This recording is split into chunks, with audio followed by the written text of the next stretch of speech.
Everyone, welcome back to my food forest. We're just in the back, my back 40 here. We're going for a bit of a walk, see if we can find any wildlife tracks or anything like that. It's always good to do in the winter time, see where wildlife's entering your land, and then you can maybe plant stuff that they like to eat there, and then maybe that'll keep them, encroaching further into your land. Obviously that works when you have, a lot of land and you have a wild space in the back. Today, we're actually going to stitch together some of the viewer vids. I had purposely held off on these until, midwinter because I wanted some nice, beautiful green gardens to show you guys.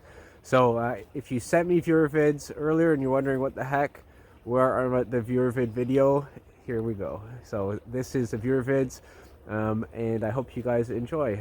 I just absolutely love seeing your guys' gardens. I love seeing the joy that you have for all the plants that you're adding in. I just like seeing all the work you guys are doing. So great job. Oh, and I should mention one thing quick. These videos, I actually let them go a little bit longer. Part of that was because I just received fewer videos. The second half was because some of you guys sent me like 12 minutes worth of clips. I wanted to do shorter clips so we could see lots of gardens, but when I only have a couple people send videos, I don't mind doing a bit of a larger clip showing you more of their hard work. So I'll try this out and tell me what you think about the slightly longer clips, and we'll kind of work on this series and adapt it to what you guys like the most.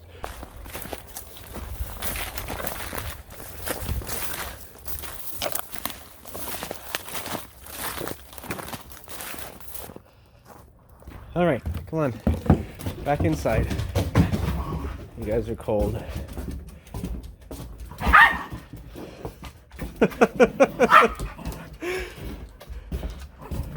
Looking quite dapper there, buddy.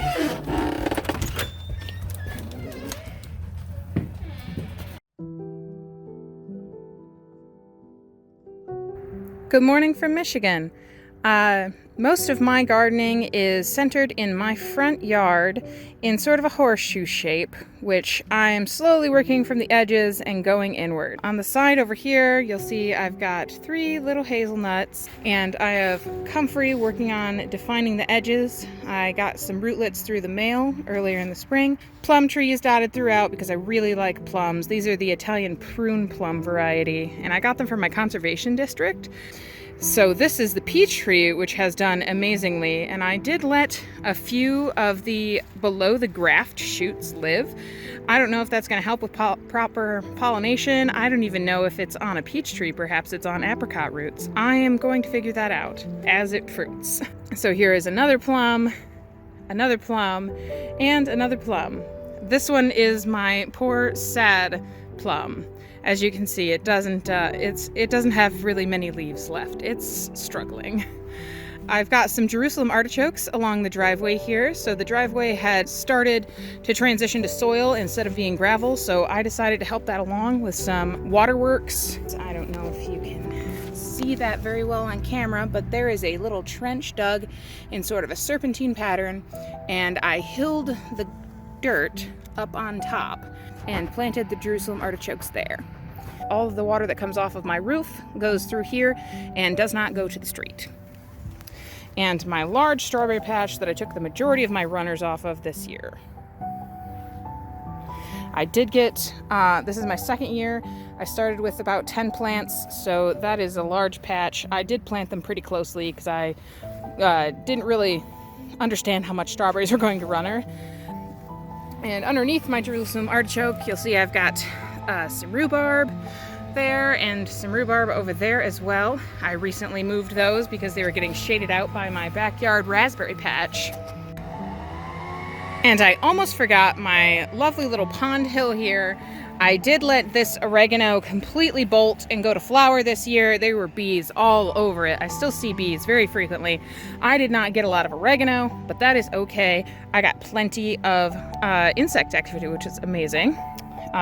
Some irises, because I do like seeing the hummingbirds around here, so I like to plant a few plants for them specifically, and irises are gorgeous. My purple pallas is attempting to grow there. Most of these plants I did for pollinators and insects. So I've got a coreopsis, a speedwell there, some yarrow. Oh, maybe we'll catch my goldfish eating. That'd be nice. Look at him. Oh, I have way too many goldfish for this pond.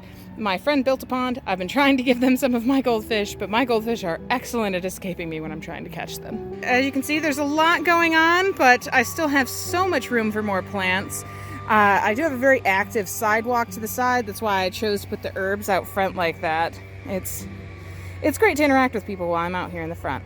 Looks like my neighbor is not going to stop leaf blowing anytime soon, so I'm on the other side of my rhubarb to show you the rest. This was an Asian pear tree, which is not native here. It had fungal issues, so I cut it down to get light and wood chips to start my garden 2 years ago. Now I use the shoots that continually come up as a chop and drop to keep mulching. This is a Rugosa rose, Rugosa perhaps.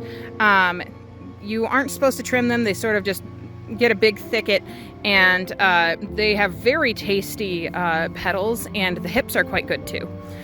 I've been harvesting those pretty frequently lately. My dandelions that I purposely do let grow as a early season flower, and I like the leaves. I do like to eat the flowers sometimes as well.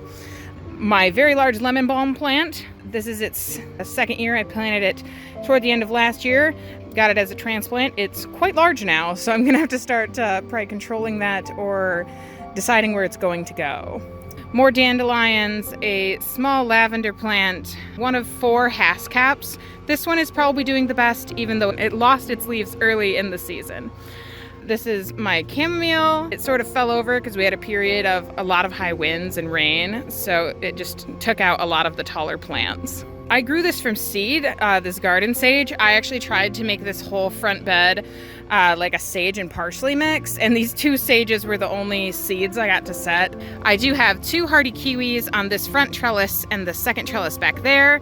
I did have some rabbit damage, but putting these very coarse piles of sticks around the base seems to deter the rabbits from wanting to get all in there because they don't like getting poked by all those sticks. My Egyptian walking onions, which I was able to get from a local person on Facebook. She just gave them to me for free. That was so nice. Hi everybody, Jean-François here, Southern Quebec, Zone 5B. We finally planted the front yard of the new house. Some kale, some strawberry, got a blackberry, a nice marshmallow here, another strawberry. I have a comfrey, it's a bucking 4.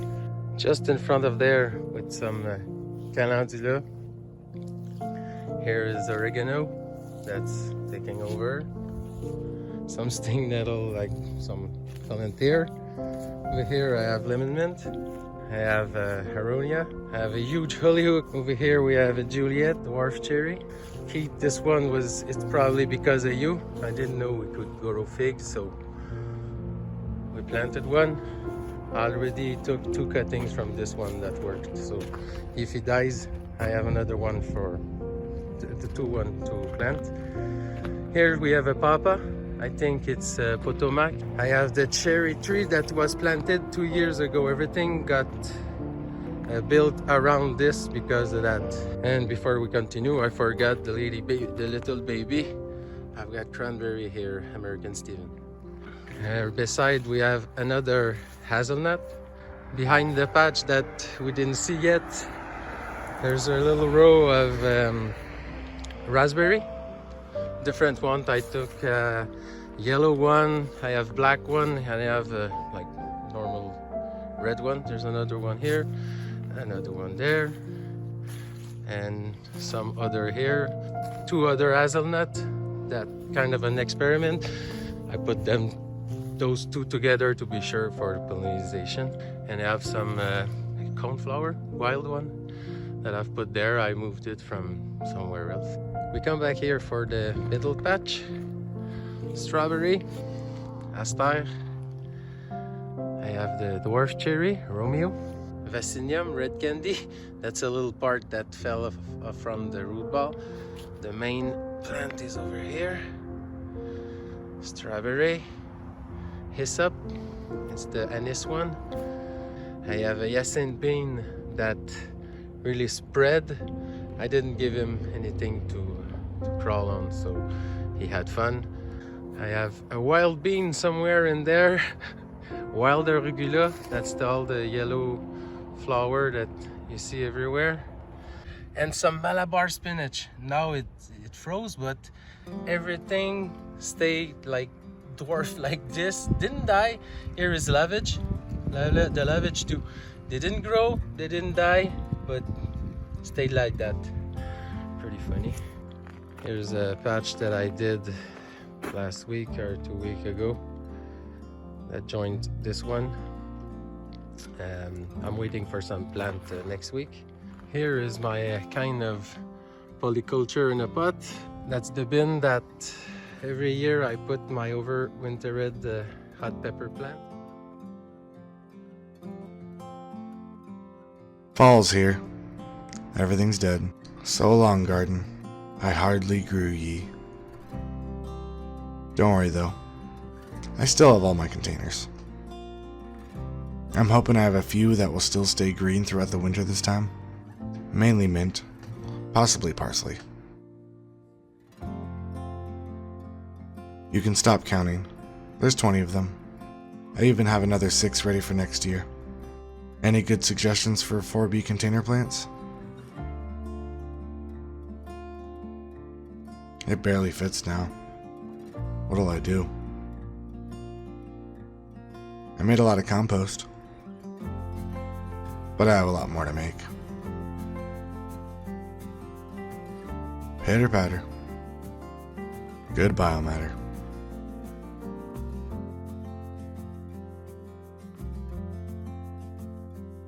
It looks like the isopods carved my pumpkins for me. By the way, see all this open space? It's empty grass. Perfect for a food forest, right? This part would make a wonderful community garden for my whole apartment complex. But the landlord wants nothing to do with that. I really need to get a house.